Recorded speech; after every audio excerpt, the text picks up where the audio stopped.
Bonjour et bienvenue sur les vitamines du royaume pour cette capsule de moins de 2 minutes sur un principe spirituel universel qui est aussi valable pour ceux qui croient que ceux qui ne croient pas. Amen. Parce que c'est un principe spirituel. Allons dans Proverbe 28, verset 13. Vous savez que le Proverbe, c'est le livre de la vie pratique. Et il est dit ceci, celui qui cache ses transgressions ne prospère point, mais celui qui les avoue et les délaisse obtient miséricorde. Amen. Qu'est-ce que les transgressions? Les transgressions, ce sont des péchés. Souvent, ce sont des péchés cachés.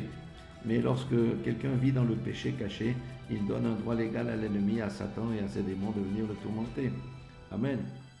Donc, nous devons comprendre que lorsqu'on a fait des gaffes, lorsqu'on a fait des fautes, vaut mieux les avouer que de les laisser sous le boisseau. Regardez dans les familles, on parle qu'il y a beaucoup de secrets de famille. Il y a des choses qu'on n'a jamais voulu dire pour préserver la personne, mais ça pourrit l'atmosphère de la famille. Il y a des choses qui vont de génération en génération parce qu'on n'a jamais dit les choses. Vous savez que les péchés cachés, les transgressions cachées, eh bien, amènent souvent la destruction de la personne.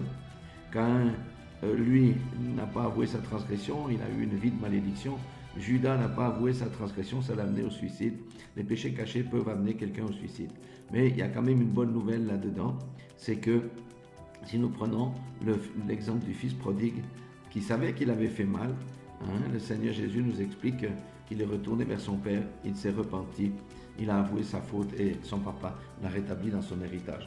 Voilà pour cette première capsule, il y en aura deux qui vont suivre pour vous expliquer ça dans le détail. Soyez tous bénis dans le nom puissant de Jésus-Christ et n'oubliez pas, ne cachez jamais vos transgressions.